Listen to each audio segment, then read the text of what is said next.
selamat berjumpa kembali di acara YouTube channel MPS Ministry. Apa kabar? Tentu dalam keadaan sehat sejahtera di dalam perlindungan Tuhan Yesus Kristus. Haleluya. Kali ini saya akan membahas menanggapi komentar daripada Albert Kurniawan yang menyatakan adanya pendeta sesat di dalam menggunakan bahasa roh. Saya lihat di sini dia terlalu berani mengatakan ini sesat, yang mengatakan pendeta dari gereja tertentu menggunakan bahasa roh yang meningkatkan imunitas tubuh atau menghindari daripada coronavirus. Saya rasa ini hal-hal yang bagus juga dan tak perlu dikomentari jika ada seorang pendeta yang mengatakan jika kita berbahasa roh dapat meningkatkan imunitas tubuh sehingga terhindar daripada coronavirus. Jadi baiklah, kita jangan menghakimi suatu pendeta jika ada yang mengatakan suatu ajarannya. Apalagi ini saya lihat Albert Kurniawan sudah menyatakan sesat. Pendeta tersebut terlalu dini mengatakan sesat. Kata-kata sesat gak baik digunakan. Sebaiknya jangan digunakan lagi kata-kata sesat, apalagi di dalam satu tubuh Kristus.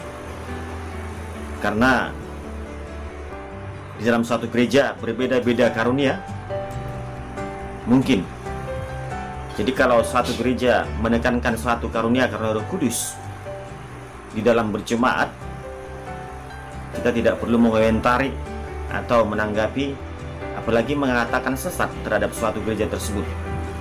Mari kita saksikan video yang singkat ini dari Albert Kurniawan. Nah teman-teman, seperti yang sudah beredar video seorang pendeta yang menyampaikan bagaimana meningkatkan imunitas tubuh kita. Nah, cara yang diberikan ini sangat kontroversial. Nah, maka dari itu saya ingin membahasnya dan meluruskan bagi setiap kita supaya kita tidak disesatkan oleh apa yang disampaikan oleh pendeta ini. Kita saksikan bersama-sama videonya. Tuhan juga berpesan agar kita banyak berbahasa roh. Sebab sesuai dengan penyelidikan yang dilakukan oleh ahli bedah otak dari Oral Roberts University, bahwa orang yang berbahasa roh akan meningkatkan sistem imunnya sebesar 35-40%, sehingga tidak mudah terinfeksi COVID-19. Oke teman-teman semua, ada beberapa hal yang saya ingin garis bawahi dari perkataan pendeta ini. Teman-teman, yang pertama, di sana dikatakan di dalam awal video, Tuhan berpesan supaya lebih banyak berbahasa roh. Nah, pertanyaan saya, Tuhan berpesan dari mana? Teman-teman, kalau menyelidiki bersama-sama, kita yang kaum Nasrani akan melihat bersama-sama bahasa roh itu tidak banyak dicatat di dalam Alkitab. Yang dikatakan adalah pertama di dalam Kejadian Kisah Para Rasul pasal 2, dan yang kedua adalah di 1 Korintus pasal 14. Dua bagian ini secara spesifik menceritakan tentang bahasa roh. Terutama kalau kita memperhatikan di dalam 1 Korintus 14. Perhatikan di dalam bahasa yang Paulus pakai di sana. Di sana tidak menekankan untuk mengundang orang Kristen berbahasa roh. Dan saya kira kita harus perhatikan bersama-sama. Kalau kita melihat apa yang Paulus sampaikan di dalam bagian itu, maka sebenarnya dia sangat menganjurkan untuk kita berbahasa. Oke, terima kasih pemirsa YouTube sekalian, baik berada dimanapun berada.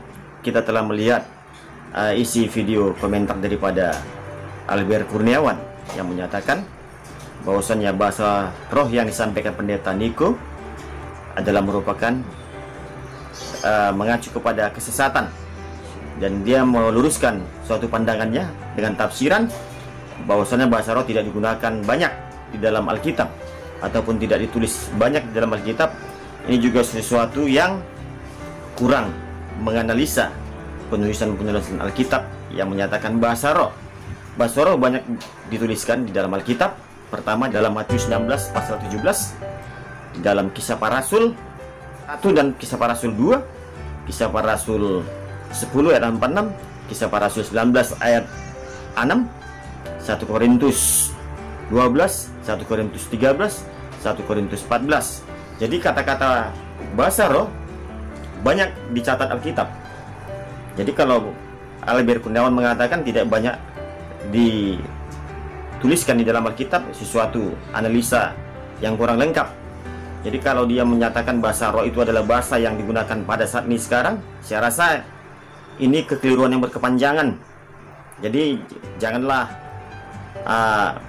menyatakan kekeliruan itu terhadap semua orang, sehingga orang lain juga bisa keliru dalam menganalisa komentar daripada Albert Kurniawan ini. Marilah kita pemirsa YouTube untuk tetap berpegang kepada Alkitab yang benar, sehingga kita dapat menggunakan kata-kata bahasa roh seturut dengan kehendak Roh Kudus, sehingga kita tidak dapat lagi dikecohkan atau dikelirukan sesuatu tafsiran yang keliru. Marilah kita tetap berdoa kepada Tuhan Yesus sehingga kita diberikan karunia Roh Kudus sesuai keinginan ataupun kehendak Roh Kudus. Terima kasih para pemirsa YouTube. Sampai berjumpa kembali di acara yang berikutnya. Tuhan Yesus memberkati.